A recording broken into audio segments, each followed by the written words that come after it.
Vidéo consacrée à l'épreuve E4 du BTS MCO, l'épreuve E42 animation et dynamisation de l'offre. Présentation de l'épreuve. C'est une épreuve qui se déroule en contrôle en cours de formation ou en épreuve ponctuelle de 30 minutes d'un coefficient 3. L'évaluation de plusieurs compétences sont réalisées lors de cette épreuve. L'objectif de cette épreuve, c'est d'évaluer la capacité à exercer les activités du bloc 2, animer et dynamiser l'offre commerciale. Les compétences qui sont évaluées.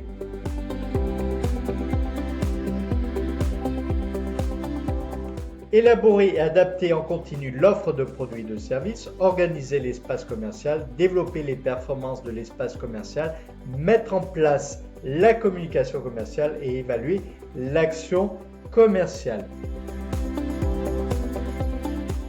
Le déroulement de l'épreuve, il est similaire à l'épreuve E41, c'est pourquoi vous pouvez retrouver toutes les explications sur ma vidéo de l'épreuve E41. Les activités qui peuvent être proposées pour l'évaluation de cette épreuve, bien sûr il s'agit ici que de quelques exemples. L'étude de l'offre chez la concurrence, on peut étudier l'étendue de cette offre chez la concurrence au niveau de leur gamme, les marques qui sont présentes, les nouveaux produits. On peut réaliser aussi un diagnostic de l'offre existante de notre unité commerciale. Quels sont les produits qui se vendent bien, ceux qui se vendent moins bien, les marques qui se vendent bien, qui sont bien placées. Donc toujours en essayant de comprendre pourquoi, qu'est-ce qui fait que ce produit-là est mieux placé que celui-ci. On peut aussi réaliser la mise en place d'un nouveau service, donc en justifiant pourquoi ce nouveau service et comment vous l'avez mis en place. L'analyse de la rentabilité des familles de produits, donc avec la mise en place et l'analyse des indicateurs, la réalisation d'une vitrine, la réorganisation d'un univers ou d'un rayon. Donc on va mesurer les retombées de l'unité commerciale, on va analyser pourquoi ces familles de produits ou ces produits marchent bien et ceux-ci ne marchent moins bien. Et encore une fois, ce qu'on attend, c'est des préconisations et une analyse chiffrée de votre activité. L'implantation d'une nouvelle gamme de produits, la mise en place d'une animation commerciale, l'étude de la rentabilité d'un rayon. On peut par exemple étudier la rentabilité du rayon bio par rapport si on a un rayon de fruits et légumes classique et un rayon fruits et légumes bio. On peut étudier les deux, voir les produits qui marchent moins bien, ceux qui marchent bien et étudier est-ce que peut-être il y a des produits, on devrait leur donner davantage de place parce qu'ils rapporteraient plus de marge.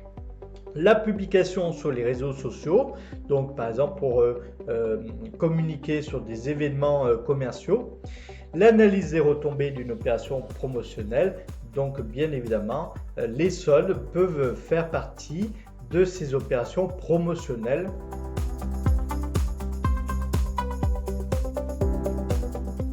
L'évaluation, donc l'évaluation se réalise de la même façon que l'épreuve E41, c'est-à-dire qu'il peut y avoir deux enseignants qui évaluent votre travail ou un enseignant avec un professionnel.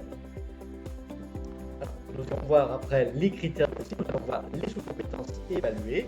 Donc ici, première sous-compétence, donc on a élaboré et adapté en continu l'offre. Donc on a analysé la demande. Donc c'est très important de bien connaître la clientèle locale, bien sûr, de l'unité commerciale, la clientèle donc au niveau de la zone de chalandise, donc leurs caractéristiques en termes de pouvoir d'achat, d'âge et de sexe, mais également leurs attentes.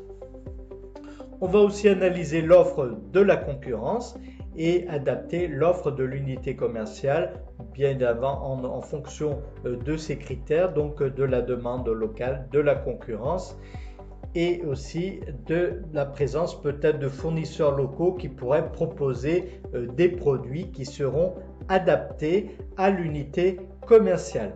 et à sa clientèle. Deuxième sous-compétence, organiser donc l'espace commercial. Donc on a agencé l'espace commercial donc avec des techniques, garantir la disponibilité de l'offre, c'est-à-dire analyser les ruptures de stock et donc essayer de comprendre d'où viennent ces ruptures. Maintenir un espace commercial opérationnel et attractif, c'est-à-dire avoir des rayons bien organisés, des rayons visibles. Donc à l'aide d'indicateurs, on va mesurer si les espaces commerciaux sont bien adaptés et sont bien attractifs. Respecter les préconisations de l'enseigne en termes de et la réglementation en termes d'hygiène et de sécurité, notamment cette période de Covid-19.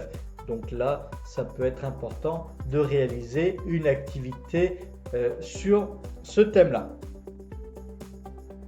Développer les performances de l'espace commercial. Donc on a mettre en valeur les produits. Si on a des podiums ou des tables disposées en zone chaude, quels produits on va mettre en avant, pourquoi et quelles sont les retombées en termes commerciaux. Optimiser l'implantation de l'offre. Proposer, organiser des animations commerciales, ça peut être des dégustations, une journée porte ouverte, etc. Proposer, organiser des opérations promotionnelles. Vous pouvez également simplement analyser les retombées d'une opération de promotion. Mettre en place la communication commerciale, donc concevoir et mettre en œuvre la communication commerciale sur le lieu de vente pour communiquer sur le lieu de vente sur des produits, sur des offres commerciales par exemple, mais aussi en externe pour communiquer envers vos clients fidélisés ou d'autres clients potentiels. Exploiter les réseaux sociaux et les outils numériques au service de l'unité commerciale. Et enfin, évaluer l'action commerciale, analyser l'impact des actions mises en œuvre. Donc on va analyser par exemple la rentabilité d'une animation, on va analyser ses retombées au niveau commercial, on va proposer des axes d'amélioration. Donc encore une fois, ce qu'on vous demande, c'est de donner des préconisations, d'analyser les causes des résultats et à chaque fois de faire des propositions. Les critères de réussite, nous terminons cette vidéo par ceci.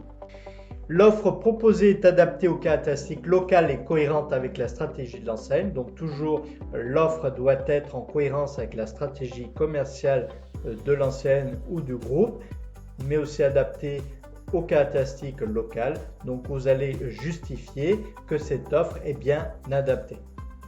Les achats sont facilités par des linéaires organisés et bien approvissionnés. Donc on a l'utilité d'avoir des indicateurs et de les analyser.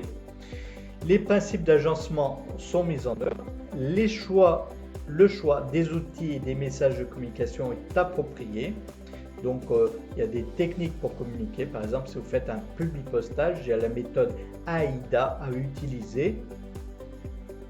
Méthode à connaître. Les performances d'implantation sont analysées. Voilà, nous arrivons au terme de cette vidéo. Je vous remercie de votre attention et je vous dis à bientôt.